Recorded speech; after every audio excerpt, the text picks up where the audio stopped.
안녕하세요. 예수비전 선교회 안희한 목사입니다. 어젯밤에 안상돈 장로님께서 전화하셨어요. 안상돈 장로님. 소광성 목사님 때문에 열이 잔뜩 나셨더라고요. 어쩌면 그럴 수가 있냐고 난리가 벌어졌어요. 오늘 여러 목사님들을 만났어요. 이 목사님들이 이구동성으로 하는 말, 소광성 목사님 너무 심각하다고, 문제다고, 어쩌면 이럴 수 있냐고 난리가 났어요. 성도님들도 마찬가지예요. 난리가 났어요. 제 유튜브 댓글에도요, 엄청나게 이런 부분들을 이야기하더라고요. 어쩌면 그럴 수가 있냐고 난리가 난 거예요. 저 역시 깝깝한 마음 금할 길이 없습니다. 소광성 목사님은 한국교계 지도자이시죠. 그러면은 정부가 앞장서서 교회를 탄압할 때, 예배를 짓밟을 때 그것을 가로막는 역할을 하셨어야 돼요. 그 역할 한 번도 안 하셨습니다. 본인이 정치 권력에 불이익을 당하더라도 그 불이익 당할 거, 손해볼 거, 핍박 당할 거 각오하고서 전면에 나서 싸우셨어야 되는데 안 그러셨단 말이에요. 우리 참 잘 맞춰줬죠. 정치 권력에 순응하기에 바쁘셨어요. 오히려 현장 예배 드리던 목사님들을 폄하하는 발언도 하셨어요. 제가 이 부분을 전에 다뤘었습니다. 손 목사님의 글 그대로 인용을 할게요. 척화파인 김상환과 주화파인 최명길은 끊임없는 논쟁을 합니다.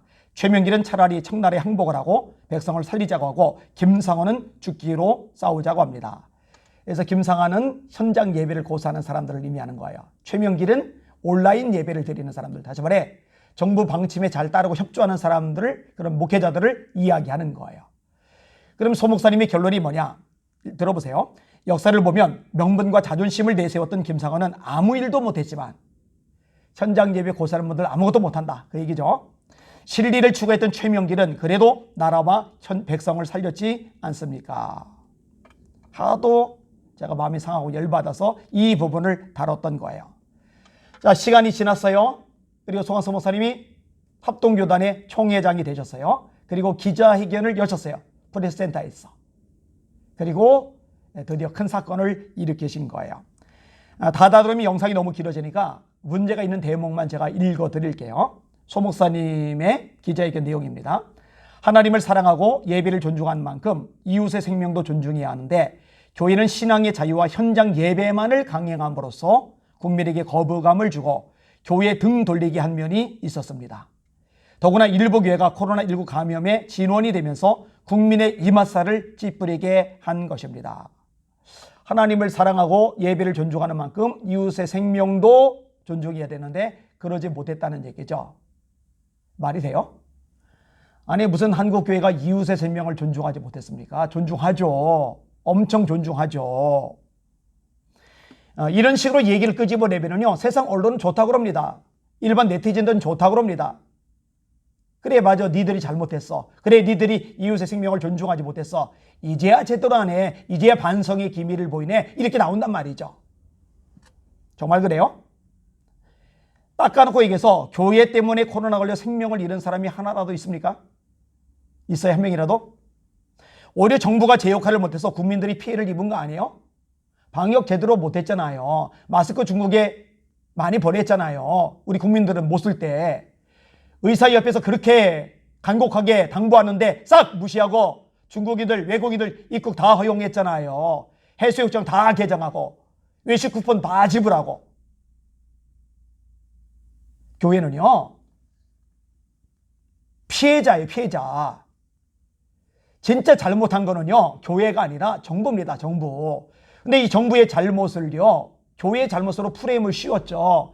이 프레임 씌우는 것을 언론들이 받아쓰기 해가지고 다 기사로 내보냈죠. 그래서 교회를 혐오 집단 만들어 버린 거잖아요. 정확하게 팩트를 가지고 체크를 해보자고요.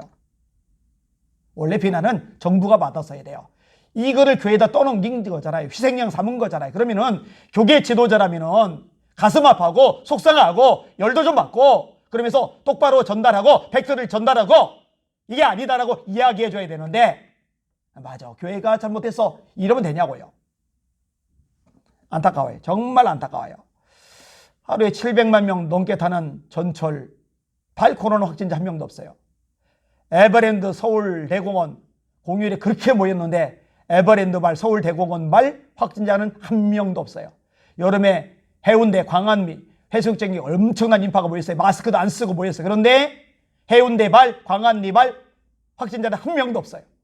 심지어는 우한 폐렴이라고 하다가 이거 중국에 대해서 혐오 반응 일으킨다. 그러니까 우한이란 말 빼라 해서 코로나19 얘기하는데 우한발 그걸 못 쓰게 하면서 교회발 이건 써요. 우한발 중국은 못 쓰는데 교회발 한국 교회는 써요. 이걸 가지고 이러면 안 된다고 목소리를 높여야 되잖아요. 그런 얘기는 한마디도 안 하고 다른 얘기를 하는 거예요. 자, 소 목사님의 기자회견을 좀 더 읽을게요.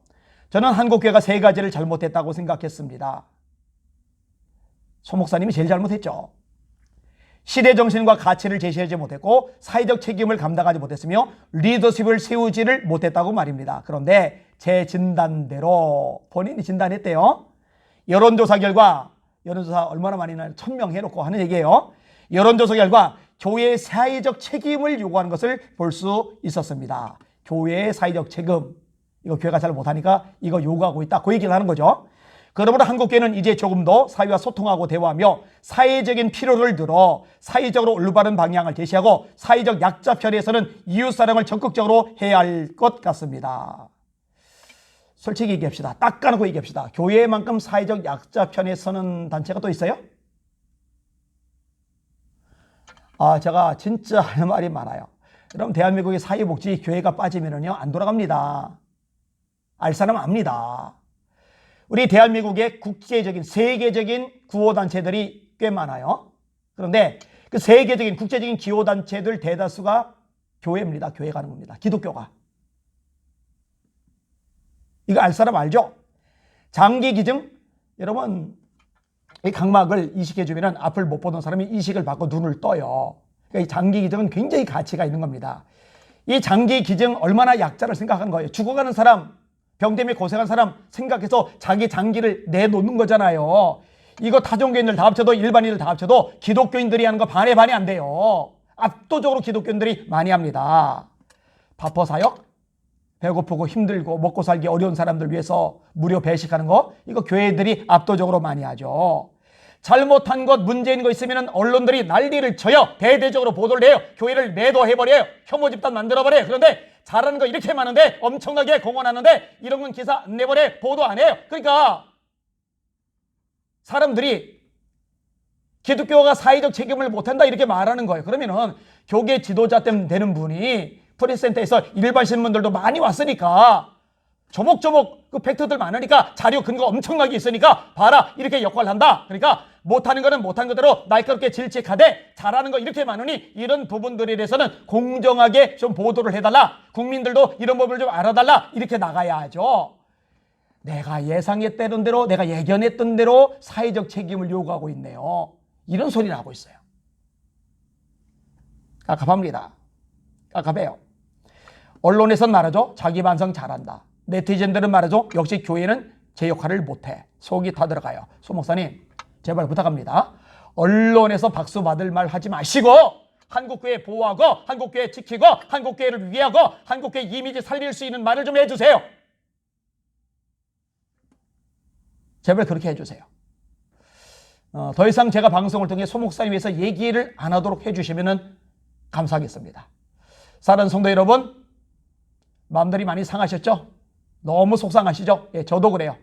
그래도 힘냅시다. 어차피 뭐 우리가 바라볼 것은 잘 알려진 유명 목회자가 아니고 하나님이시니까 하나님 바라보고 힘냅시다. 화이팅! 화이팅! 할렐루야!